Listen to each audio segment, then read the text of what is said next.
Kalau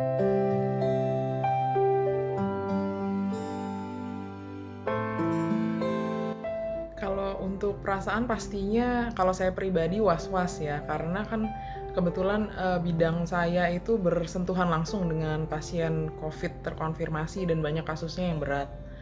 Jadi pasti perasaan was-was itu ada. Kalau khawatir pastinya kita khawatir, karena walaupun dengan, APD level 3 tapi kan ya kita nggak tahu. Perasaan saya itu campur aduk ya. Saya takut, saya cemas.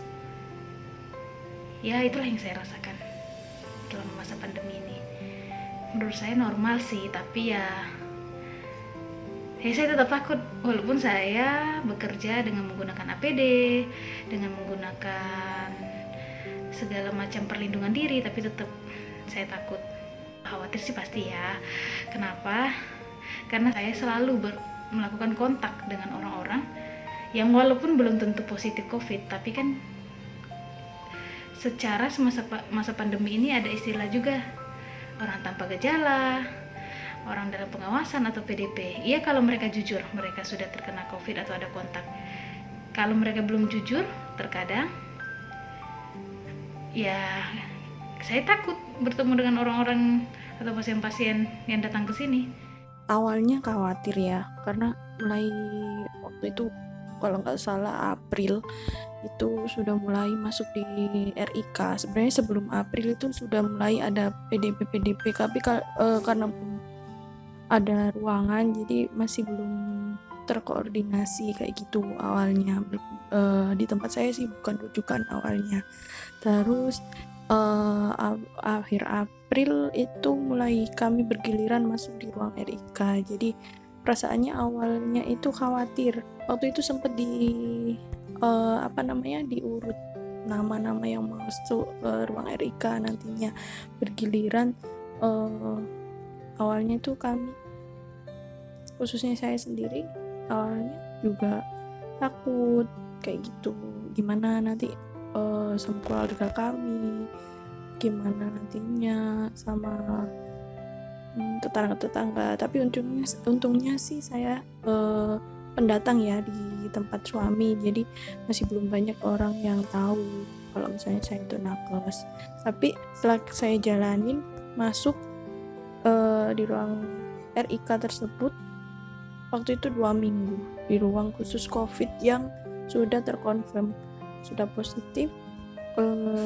Kekhawatiran itu lama-lama hilang melihat pasien-pasien tersebut, karena memang benar-benar sangat kasihan sekali, yang dimana sakit butuh dukungan semua orang, tapi di situ mereka sendiri, hanya ada kita kayak gitu. Pastinya sih deg-degan ya, karena biar bagaimanapun juga kan yang kita hadapin itu yang virus yang nggak kelihatan, jadi masih ada khawatir juga. Kalau ini gimana? Kalau itu belum ada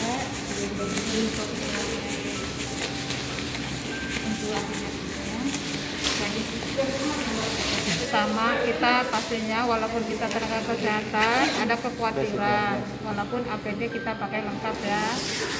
Seperti yang kata Sela tadi, virus itu nggak kelihatan dengan mata telanjang, jadi ya tetap ada rasa kekhawatiran. Makanya sih paling tiap lewat gang menuju tempat tinggal itu selalu ditanya, aman dok, itu dengan bukan hanya pertanyaan biasa sih, dengan pandangan yang ini aman nggak ya, karena mereka tahu kalau kita kerja di rumah sakit. Itu agak gimana gitu rasanya, kayak kita pembawa virus gitu. Untungnya nggak ada ya. Saya bersyukur tetangga-tetangga saya, teman-teman saya, lingkungan dimanapun saya berada, itu tidak pernah mengucilkan atau takut, karena saya adalah seorang perawat. Mereka welcome. Malah ada beberapa yang memberikan pujian. Ya, salah satu penyemangat saya sih dalam bekerja. Alhamdulillah nggak ada momen yang buruk, nggak ada momen yang sangat ini. Cuma kalau dari pihak manajemen kami, waktu itu kami benar-benar disupport saat jaga di ruang RIK tersebut. Di situ kami ada namanya grup angel kayak gitu. Jadi di situ kita dikasih support, dikasih semangat terus sama teman-teman, khususnya manajemen, khususnya di bagian departemen keperawatan kayak gitu. Kalau pengalaman pribadi sih ada tetangga jadi kayak Parno sendiri mau deket, dia kan kerja di rumah sakit gitu, ada kelihatan banget tuh kayak mau membatasi diri, tapi setelah dikasih pengarah apa tuh namanya, dikasih apa tuh kok namanya, pengertian. kasih pengertian, mereka oh iya sih benar, jadi tetap yang penting jaga jarak, ada APD-nya gitu. Kalau saya pribadi sih apa ya namanya, enggak, saya merasakan langsung sih enggak, cuma teman mungkin ada merasa dijauhi, malah ada yang diusir dari kos-kosannya ya. Ngeri banget. Ngeri tuh, sedih banget tuh. Pastinya sih lelah fisik yang pertama, lalu yang kedua juga lelah secara mental ya, karena tiap hari kita lihat kasus-kasus berat kalau di bidang saya. Lalu juga dampaknya apa ya, stigma dari orang-orang di sekitar tempat tinggal itu cukup besar sih. 3 itu sih kalau menurut saya. Dampak pandemi ini aduh banyak sekali dampaknya ya, selain seluruh dunia merasakan, saya pribadi juga merasakan ya.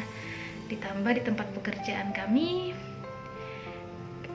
karena kami tidak menerima pasien-pasien COVID untuk dirawat di sini karena kami belum punya fasilitas yang lengkap. Jadi ya mungkin jumlah pasien lebih sedikit karena mungkin orang takut datang ke rumah sakit. Kemudian ya kalau pasien sedikit otomatis pendapatan rumah sakit pun berkurang. Ya berefek kepada kita karyawan ya adalah pengurangan hari kerja namanya, atau pengurangan gaji. Tapi itu masih bisa dimaklumi karena sudah ada kesepakatan dari kami semua. Khususnya di tempat saya bekerja, dampaknya sangat banyak sekali, mulai dari segi pekerjaan. Dari pekerjaan kami jadi kerja ekstra itu artinya begini, biasanya kami itu bekerja dengan tanpa APD yang sangat begitu ya, sangat sudah diketahui semua, APD yang sangat banyak berlipat-lipat, bahkan untuk masker aja dari masker N95 ditambah masker bedah kayak gitu, itu sudah gimana bisa membayangkan tuh ngapnya kayak gimana. Kami aja nggak pakai APD tersebut, kadang untuk pasang infus aja agak susah ya, apalagi pasien-pasien dengan kasus yang seperti CKD kayak gitu kan, kadang susah untuk bahkan sering sih susah untuk pasang infus kayak gitu. Itu yang sederhana, hal-hal yang sederhana aja. Kemudian dari segi pekerjaan kayak gitu kami harus ekstra. Jadi misalnya dari pakai baju bedah didobel sama hazmat, itu sudah panasnya minta ampun. Level 3 ditambah lagi sama jas hujan, ditambah pakai Google, ditambah pakai face shield kayak gitu. Aduh, udah ngapnya kayak gimana, sudah dehidrasi, nafas ngos-ngosan, edukasi pasien biar nggak tegang untuk pasang infus. Contohnya satu tindakan kami, Pak jangan kayak gini, Pak jangan tegang kayak gitu, harus ngeluarin suara yang keras banget, dan itu sangat menguras tenaga. Terus belum lagi kalau akses infusnya susah, wah itu pakai bener-bener feeling, dan handscoon itu aja double dalam, ini yang seluruh nakes tahu, double kayak gitu susah. Gimana kita touching ya, meraba pembuluh darah tersebut, kenyal apa enggaknya itu susah sekali. Panjang pendek kita mau nusuk sebelah mana itu susah banget. Jadi harus ekstra keras, kerja ekstra. Apalagi kalau beberapa pasien yang di ruangan kami yang masih PDP, ODP kayak gitu, itu banyak yang total care, banyak yang riwayat stroke kayak gitu, stroke lama kayak gitu, yang butuh perawatan total care. Itu harus ekstra juga. Belum lagi kalau misalnya pasiennya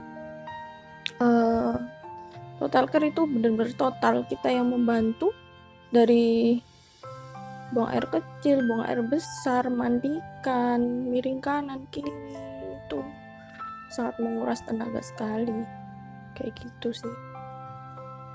Pastinya ada banyak banget, ada yang di PHK malah ya, pengurangan lebih banget itu karyawan, khususnya di rumah sakit kami, tempat kami bekerja. Terus sama pemotongan gaji hari, jadi dari misalnya kita kerja dalam 1 minggu itu dalam 1 bulan 25 hari dipotong libur dan dipotong juga gajinya, pasti ada. Walaupun padahal orang-orang pasti mikirnya pandemi banyak pasien pasti nggak ada pengaruhnya, tapi ternyata ada pengaruhnya juga, buat nakes juga ada. Untuk para nakes yang bekerja, semangat terus, sehat selalu. Semoga semua yang kita kerjakan ini bisa bermanfaat untuk orang lain. Pesan saya satu aja, selalu gunakan APD lengkap, jangan lupa berdoa, cuci tangan, pakai masker, dan jaga jarak. Jangan lupa minum vitamin yang banyak, gak banyak juga sih, minimal ada vitamin lah yang kita minum yang sesuai untuk tubuh kita ya.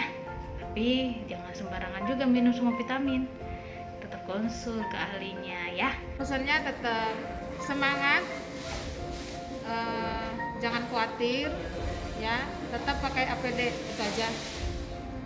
Tetap semangat, kita percaya mereka itu butuh bantuan kita semua, jadi kita tetap sehat, kita jaga kondisi, kita tetap melayani dengan Tetap semangat untuk kita semua, karena sejatinya semua penyakit itu yang memberikan Allah Subhanahu wa Ta'ala.